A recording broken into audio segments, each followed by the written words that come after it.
नमस्ते दोस्तों, fitness learn में आपका स्वागत है। आज की इस वीडियो में हम बात करेंगे अपने saving account and current account के कंपैरिजंस करेंगे, जिसमें मैं पूरे डिफरेंस समझाऊंगा। एक-एक करके मैंने कई सारे पॉइंट्स बनाए, पूरा एक चार्ट बनाया है, जिसमें मैंने सारे पॉइंट्स कवर किए कि अपने बिजनेस अकाउंट में क्या डिफरेंस है कंपेयर टू करंट अकाउंट। अब यानी कि सेविंग अकाउंट में और करंट अकाउंट में क्या डिफरेंस है, उनके बारे में समझाया है। सेविंग अकाउंट जनरली अपने लोकल या फिर पैसे को सेविंग करने के लिए काम में आता है। वही उन्हीं पैसों के ऊपर हमें इंटरेस्ट अगर अर्न करना हो तो उसके लिए काम में आता है। वही कोई पर्सन बिजनेस रन कर रहा हो तो उनके लिए करंट अकाउंट बेस्ट होता है। उसी के बारे में मैंने एक पूरा डिटेल वीडियो बनाया, जिसमें दोनों चीज का कंपैरिजन किया है। एक पूरा स्लाइड बनाया है जिसमें मैं सब कुछ मैंने लिस्ट किया हुआ है और point two point step by step मैंने सब कुछ समझाया हुआ है, जो स्लाइड आपको नेक्स्ट फ्रेम में देखने को मिलेगी।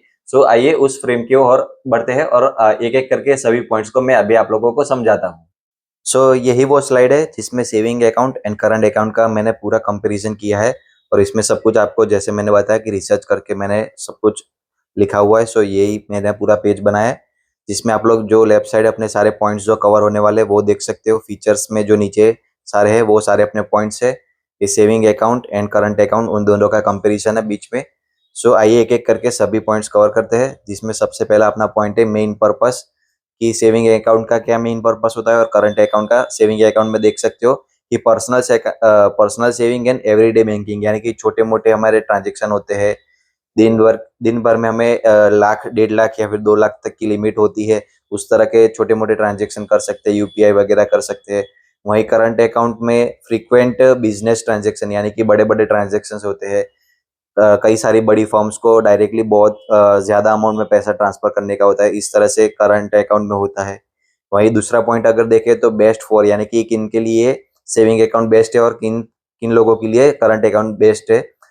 उसमें आप लोग देख सकते हो सेविंग अकाउंट में salaried person, student, retired individuals, womens वगैरह, इस तरह से अलग-अलग हमारे सेपरेट डिफरेंट डिफरेंट टाइप के सेविंग अकाउंट आते हैं, जिसके बारे में मैंने अपने सेविंग अकाउंट वाले वीडियो में समझाया था। वो भी आप लोग देख सकते हो, आई बटन में या फिर डिस्क्रिप्शन बॉक्स में लिंक दी गई होगी।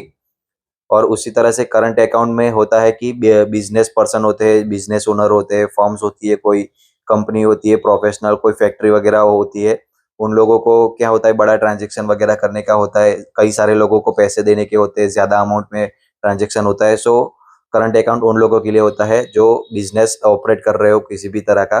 थर्ड पॉइंट है अपना इंटरेस्ट। इसमें इंटरेस्ट के बारे में बताया गया है कि अपने जो सेविंग अकाउंट होता है उसमें हमें ज़्यादा इंटरेस्ट रेट देखने को मिलता है, 2.5 से 3 परसेंटेज का हमें इंटरेस्ट रेट मिलता है अपने सेविंग अकाउंट में। वहीं करंट अकाउंट में बात करें तो उसमें जनरली कोई किसी भी तरह का इंटरेस्ट रेट नहीं होता। अपने पैसे जो अंदर अकाउंट में पड़े रहते हैं उसके ऊपर हमें कोई इंटरेस्ट देखने को नहीं मिलता। कभी कभार शायद कोई बैंक प्रोवाइड कर देती होगी, तो उसके बारे में मुझे ज़्यादा अभी डिटेल या फिर डेटा नहीं है मेरे पास, लेकिन आप लोग अपने बैंक में पूछ सकते हो। फोर्थ पॉइंट है अपना ट्रांजैक्शन वॉल्यूम, जो मैंने आगे बताया आप लोगों को कि अपने सेविंग अकाउंट में हमें छोटे-मोटे ट्रांजैक्शन करने के होते हैं और एक लिमिटेड अमाउंट का ट्रांजैक्शन हम कर सकते हैं।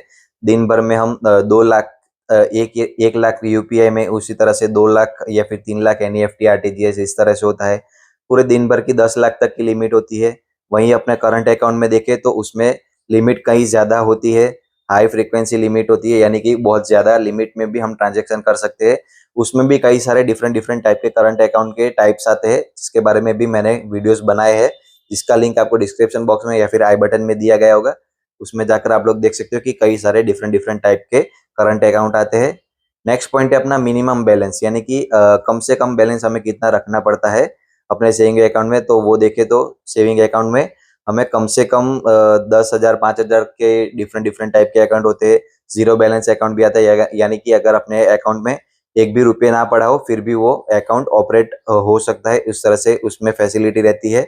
वही करंट अकाउंट में हमें कई ज़्यादा मात्रा में अपना जो अकाउंट में फंड है वो रखना पड़ता है। उसकी लिमिट काफ़ी ज़्यादा होती है, मिनिमम बैलेंस की लिमिट कहीं ज़्यादा होती है। उसमें काफ़ी ज़्यादा हमें पैसा सेव करके रखना पड़ता है। नेक्स्ट पॉइंट है अपना ओवरड्राफ्ट फैसिलिटी। ओवरड्राफ्ट फैसिलिटी के बारे में मैं एक पूरा डिटेल वीडियो बनाऊंगा, ओवरड्राफ्ट फैसिलिटी क्या है। ओवरड्राफ्ट फैसिलिटी हमें सेविंग अकाउंट में देखने को नहीं मिलती, करंट अकाउंट में देखने को मिलती है, लेकिन वो भी कहीं लिमिटेड पर्सन्स को या फिर कोई एलिजिबल पर्सन हो उनको ही मिलती है। इसके बारे में मैं पूरा डिटेल में एक वीडियो बना के समझाऊंगा आप लोगों को। अगला पॉइंट है अपना बिजनेस यूज, यानी कि सेविंग अकाउंट अगर हमारे पास हो तो उसके थ्रू हम बिजनेस यूज कर सकते हैं। कोई हमारा बिजनेस हो तो उसमें हम अपना सेविंग अकाउंट का इस्तेमाल कर सकते हैं या नहीं। सो हमें अगर अपना बिजनेस अपना ऑपरेट कर रहे हो तो आप लोग सेविंग अकाउंट यूज ना कीजिए, क्योंकि आपको नोटिस वगैरह भी आ सकती है और आपका अकाउंट भी फ्रीज हो सकता है, और आप अपना जो भी ट्रांजेक्शन वगैरह या फिर आपके अकाउंट में जो भी पैसा वगैरह है उसका कोई ट्रांजेक्शन वगैरह नहीं कर पाएंगे। सो अगर आपके पास बिजनेस है तो आपके लिए करंट अकाउंट बेस्ट है। आप करंट अकाउंट ओपन कीजिए, उसमें आप अपना बिजनेस ऑपरेट कर सकते हो, इस जिसके बारे में अपने करंट अकाउंट वाले चार्ट में लिखा हुआ है। अगला पॉइंट है अपना cash flow management. Cash flow management किस तरह से किसमें अच्छा रहता है उसके बारे में समझाया गया है। तो सेविंग अकाउंट में अपना बेसिक नीड्स वगैरह के अपने कैश वगैरह हम डालते रहते हैं, निकालते रहते हैं, जैसे कि दिन भर में 1 लाख 2 लाख 3 लाख तक के हम कैश विड्रॉ कर सकते हैं। अपने बैंक में से चेक देकर उस तरह से पैसे निकाल सकते हैं, या फिर एटीएम वगैरह में से निकाल सकते हैं। वहीं अपने जो करंट अकाउंट रहता है उसमें हम कई ज़्यादा अमाउंट में कैश ट्रांजेक्शन कर सकते हैं। अगर हमें कोई बिल पेमेंट करना हो, या फिर किसी को सैलरी देनी हो, ऑन कैश देने की होती है, या फिर कोई रॉ मटेरियल परचेस करते हैं तो उसमें भी हमारा कैश फ्लो काफ़ी ज़्यादा रहता है। सो वो अपना जो चेक के थ्रू भी हम कर सकते हैं। सो उसमें अपना करंट अकाउंट बेस्ट रहता है। उसमें करंट अकाउंट में हम काफ़ी ज़्यादा कैश फ्लो कर सकते हैं। अगले पॉइंट में हमें चार्जेस के बारे में बात करनी है। सो अपने सेविंग अकाउंट में जनरली बहुत कम चार्जेस होती है, जैसे कि एटीएम के चार्जेस कम होते हैं, चेकबुक वगैरह के, अपने एसएमएस वगैरह के चार्जेस, उस तरह से डिफरेंट डिफरेंट चार्जेस होते हैं। लो बैलेंस अकाउंट के चार्जेस वगैरह होते हैं, लेकिन कम मात्रा में होते हैं। वहीं अगर आप लोग करंट अकाउंट में देखें तो उसमें मेंटेनेंस चार्जेस, सर्विस चार्जेस जो मैंने आगे बताए, एटीएम चार्जेस वगैरह काफ़ी ज़्यादा रहते हैं कंपेयर टू सेविंग अकाउंट। और अभी अगला पॉइंट है अपना आइडियल चॉइस। सो अपना मतलब आप सेविंग अकाउंट अपना पैसा अगर सेव करना चाहते हो तो आप सेविंग अकाउंट ओपन करवाइए, और अगर आप लोग बिजनेस ऑपरेट कर रहे हो तो आप लोगों को एक करंट अकाउंट ओपन करवाना चाहिए, जिसके बारे में भी मैंने नीचे 2 छोटे-छोटे बॉक्स बना के उसमें डिटेल में लिखा हुआ है थोड़ा बहुत, कि आपको कब सेविंग अकाउंट ओपन करवाना चाहिए और कब करंट अकाउंट ओपन करवाना चाहिए, जिसमें आप लोग नीचे पढ़ सकते हो।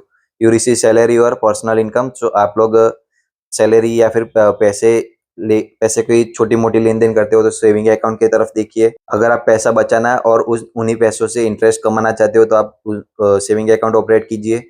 वहीं आप छोटे-मोटे ट्रांज़ैक्शन करते हो तो उसके लिए सेविंग अकाउंट बेस्ट है।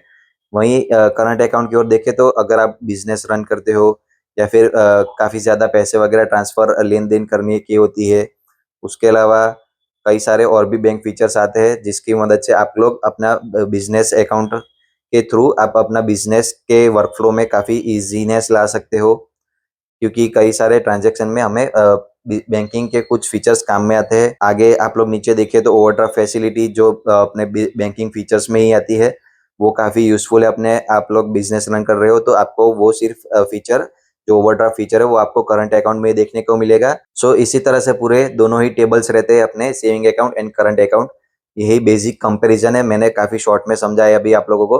अगर आप लोग चाहते हो कि इसमें पूरा डिटेल में आपको जाना है तो मुझे कमेंट्स करके बताइएगा। नीचे मैंने लिखा हुआ है सेविंग अकाउंट के बारे में और करंट अकाउंट में किसको कौन सा सिलेक्ट करना चाहिए।